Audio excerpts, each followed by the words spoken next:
Martin, and welcome to another episode of A San Francisco Conservative, the new podcast series featuring yours truly, Tom Martin. I'm a lifelong journalist. I've produced stories for ABC News, CBS News, CNN, and so on. I love learning new information, having thought-provoking conversations, and hopefully that's exactly what we're going to do once again here on this podcast. And our podcast series features my dear friend and the brilliant author, David Parker, joining us from San Francisco. David is the author of two amazing books, another one coming to you very, very soon, I'm sure. David is the author of Income and Wealth and A San Francisco Conservative. And welcome, David. How are you today? I'm fine, Tom. Thank you. Great to see you. Great to see you. Before we started the show, we were hearing about your travel adventures. It sounds like you've been having quite a nice time. And how does it feel to be back in San Francisco? Well, I was in Paris for 3 weeks, and I'm so inspired when I'm in Paris, is why I go. And I was writing, and the French are like San Franciscans a little bit, but there's no homeless in Paris because they did a very strange progressive thing in France. Let's take care of let's come together as a community and take care of our homeless people and take care of the less fortunate. And they built all this housing on the outskirts of Paris. Well, that's almost a collective solution. It sounds like a concentration camp almost. And those housing projects all became slums after a while. But all the poor are living on the outskirts of Paris. You walk around, you don't see them. It's almost shocking, but for the wrong reason. And T.S. Eliot says, doing the right thing for the wrong reason is immoral. And that message really comes home. Well, it's certainly a challenge that we face here, in many American cities. I know, when I visit Washington, D.C. and New York City and so on. So it's an interesting challenge. Well, we're welcome back to the US of A. And I know how patriotic you are. And, you've certainly educated me about our founding fathers, things I did not know. I just thought this would be a great time. We have shared several episodes with our audience. And now, we're recording this around election time. And I thought this could be a good time to kind of press the reset button and hear from you about what you see as the vision for your books and really even for this podcast series. Why don't you tell us what you have in mind? Right, the vision for my books. I notice in all my writing, it keeps popping up, comes back. I think the founding fathers got it right. They wrote a one-page document called the Constitution with really good arguments on its behalf in the Federalist Papers.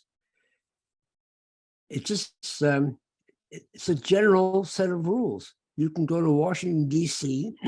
It's on an art easel in a lobby of one of those buildings. You can walk up to it. It's on one page. It says we're going to vote for our legislatures. Congress can't pass the buck to administrative agencies. They didn't use those words, but you can't pass the buck. That's pure John Locke. The EPA and the Department of Education, they're not supposed to be making policy for the nation. They're not supposed to be writing law. Only Congress writes laws. So it's real simple rules like that. And the people will be elected with a bicameral legislation. And we did well under the Constitution for the first 150 years. And all of a sudden, 1933, we got it to our heads that we got it wrong. The government can be a great force for good. That our original notion, freedom from government, could be replaced with freedom with government. Government can do so much for us. And that's the direction we've gone. It's far away from the founding fathers. It's European socialism from where we fled. We're going right back to it. And now we can't get out of it. And that's the split in this nation in its politics, left and right. It can be about hundreds of things, but it's really about strict interpretation of the Constitution or a progressive interpretation of the Constitution. That is what progressivism is, moving forward from the Constitution and let government do all kinds of stuff for us. Yeah, no, and it's interesting. Yeah, continue. So actually, you have people running for office who not even qualified, but the nation is so disturbed. I guess I have to say this. In 2016, the polls showed Hillary huge margin of victory up until the last second. At the end, they lied, and people voted for Trump, not because they wanted Trump, but let's try something else. The two political parties are fighting each other, and even if they have something to say, they're not doing anything. It's as if they stood for nothing. They're not solving the problems the nation cares about. The whole nation cares about. High cost of healthcare, for example. They're not solving that problem. Let's try something new. So every election, that risk is there of putting in a populist or somebody completely unqualified for the job, because those who are qualified aren't doing anything. And that's what's happening right now. Democrats are so afraid of losing in the midterm House and the Senate that they're just saying and doing anything that's and not good. Biden says, I'm going to waive all the student loans. In fact, I would waive, and they want to waive the whole national debt. But you can't do something like that. And Nancy Pelosi runs off to Taiwan. I'm tougher than any Republican in office. Everybody told me not to go. I'll show them. I'll go to Taiwan and start a war if I can. That's how tough I am. They're just running scared, the Democrats. I'm not saying I'm voting for Republican even, just because I'm a San Francisco conservative. But that's what this election is all about. Yeah. No, it's interesting. As you know, as one who covered the White House, way back in the 1980s, the first Bush administration for a year. And so was certainly attuned to what's happening, in the daily political news and the polls and what's happening, on the ballot and so on. And it's interesting, when Joe Biden first came into office, it sounded like he really was trying to bring us back to the 1930s, maybe not, not in terms of the Depression, but in terms of, said, I want to put together these big packages of programs costing trillions and trillions of dollars. And he certainly had his struggles trying to get them passed or not passed. But now we see his really low popularity rating. And, I always think back to James Carville, I think from the Clinton years. He said, it's the economy is stupid. And everyone, including liberals and Democrats, seem to be saying, Mr. Biden, we really didn't want those $1 trillion packages. We care what's going on with the economy. And we're looking for something different. That's underlying the election also is the fact that America is really a moderate country. You wouldn't know from listening to the news or the campaigns. The voting districts are so gerrymandered that a Democrat is only running against a Democrat and a Republican only against a Republican. Well, who wins? The most liberal or the most conservative? When in fact, the country is not way liberal or way conservative. The whole country knows that we shouldn't be, a president or a political party shouldn't run for office by saying, I'll outspend my neighbor, but I'll outspend the other party 10 times. Just vote for me and I will spend trillions and trillions of money that we don't even have. And the nation is slowly coming to realize it's wrong. And you certainly have reminded us who pays the bill at the end of the day, or who will pay the bill at the end. And I'll remind you again, the middle class pay all taxes relatively. We should be taxing the middle class 50 to 70%. Then they'll get the message. They think they're not paying for it. They think the rich are paying, or they think we can tax the rich. And the rich have all read Robin Hood. And you can't get it from the rich. Even if they want to pay, their accountants won't let it happen. And you can't get it from the poor. The middle class pay everything. And that's one of my messages, that people should know that and now decide, well, you want to spend more money by borrowing because you're not taxing the middle class enough? That's how messed up it is. Yeah. Well, I just want to take one moment to remind everybody, if you happen to be joining us midstream in this conversation, this is a San Francisco Conservative, the new podcast series featuring yours truly, Tom Martin, asking the questions, and my dear friend David Parker, author David Parker, who is author of Income and Wealth and a San Francisco conservative, joining us from San Francisco. And when you speak about the way the districts have been gerrymandered, basically, and so that only extremes are elected, extreme progressives or extreme right-wing fanatics, I guess you'd say, brings me to a question. I know you've been doing some writing and some thinking about that concept of what it means to be woke in America. And also, again, President Biden has been saying MAGA, MAGA is a dirty word, and, throwing that acronym around. So what are your thoughts about those two both of them have something to say. Their MAGAs, Make America Great Again, kind of what it really means with all these elections really mean is, do we interpret the Constitution?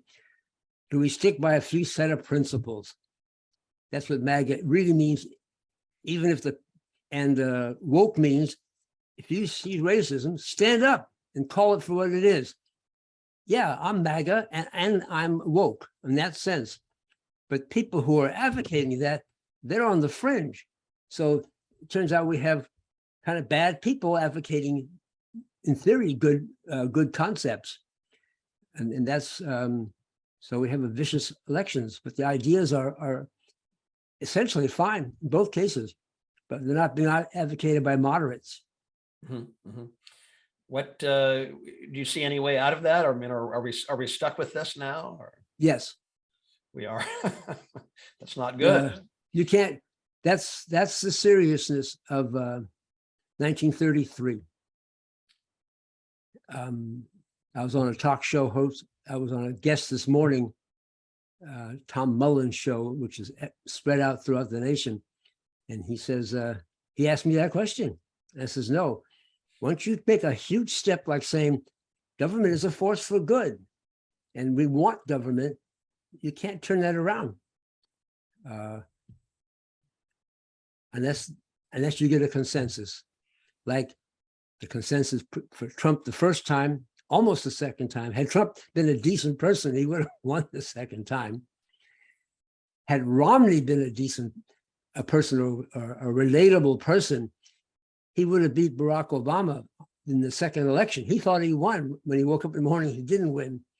The public didn't find him palatable or had no feeling for him. But Barack Obama should have been like Jimmy Carter, a one-term president. Barack Obama just waltzed in a second term. But had, what's his name? Romney been elected, Trump never would have been elected.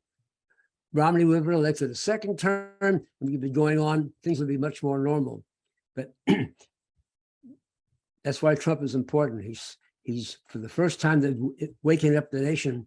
We don't want him, but who do we want? And let's look around. We can't find anybody. Nobody's stepping forward who's a person that we can all get behind, a person of some integrity and some intelligence. Trump is like Schwarzenegger. He was a businessman, but he wasn't qualified. He had no political experience. You can't be a politician and have no experience. You can't play in a symphony orchestra and never learn to play the instrument. Mm-hmm. I mean, so he's not capable. Yeah. I'm waiting for that person to come forward that I can go, I'll give that guy some money. Yeah. Jerry Brown should run for president. But he's too old. I am surprised to hear that from a San Francisco conservative. Well, I grew up in the same street with Jerry Brown, so yeah, I have to say that. Good thinker, and good thinker. Quotes or recap what he shared. Your views are very similar to Jerry Brown's, actually, right? Jerry Brown doesn't want to admit it, but he's really a classical conservative or a classical liberal like I am. He says you can't ask government to solve every single problem in the book. It's not, those problems are personal for the most part. Just ask government to solve things that it can solve, not everything. And the proof is, the war on poverty, we spent 23 trillion, 3 times what we spent all wars, including World War II. And now we're in debt. And the poverty, the needle hasn't budged. It's 15% then, 15% today. You can't solve problems with money. The nation has to come to that realization, and then a decent person will step forward, and maybe we'll have somebody decent in office. We haven't got there yet. So no, we're stuck with European socialism. We're stuck with spending 3 times what we take in. Is there, do you have any advice for us in the meantime, as far as, you know, the work that we do, or, you know, you've been great about encouraging people to save and invest in asset producing or income producing assets. Is there something we can do in the interim while we go through this difficult period? Well, my first book, Income and Wealth, says once you try to become financially independent, then you don't care what the government is doing. And you become independent by buying income producing assets with leverage. But big corporations and wealthy people, they're not waiting around for the government to come and take their money. It's not going to happen. Big companies, corporations have their money in tax havens out of the country. That might be my advice to Americans. Get your money out of here, because they're going to try to get it from you. Not really, but Apple is located in Cupertino, has a space station. Looks like their headquarters. It's not.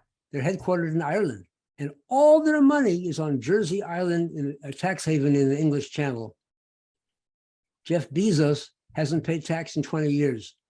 You can't tax the rich, and stop even saying that. Just tax the middle class 50 to 70% and get it over with. And when you do that, they're going to go, what? Putting us back to the Middle Ages, are we? Let's find a candidate who's going to straighten things out. But we need a consensus in the nation to say that. Let's find a candidate who's moderate and will do the right thing. Right. That hasn't occurred. Yeah, interesting. Great. Well, it's an interesting time station here. I guess that my last question for you, I think I've asked you this one every so often, is with all these challenges ahead of us, are you still optimistic? Yes, that's one reason I'm writing. As a person of substantial wealth, I'm saying, gee, I'm not paying any taxes. Maybe I should tell people. So how can I be pessimistic when I'm not paying any taxes and I'm just having a good time, as are wealthy people? And the nation will, it started. Trump was the start, a false start. And as you said today, that people, even liberals, realize that Biden shouldn't be suggesting spending so much money. That's a good sign. That's the sign of optimism right there. If both sides agree, wait a second, we should we should live within our means. Parents should be teaching that to their children, and the government should be teaching that to the citizens. We're not going to spend more than you're going to pay us in taxes. Well, as a lifelong educator, when you say this is an important lesson, I take notice, and I hope our viewers and listeners do as well. So I think we're out of time for today, but I enjoyed the conversation as always, and want to make sure I let everybody know. Be sure to pick up copies of David's books. You'll be very glad you did. They're mind expanding indeed about what's going on, and based on fascinating chapters of history as well. So they're great reads. Income and Wealth and a San Francisco Conservative. You can purchase them through his website, davidparkeressays.com, or you can purchase them through Amazon. So thanks again. And let me just say, the books are rich in classical examples from the past of everything we're talking about today. That's part of the charm of this book, in my opinion. Absolutely. No, I agree. Absolutely. So, okay. Well, great to see you, and thank you very much. Welcome. Glad to be here.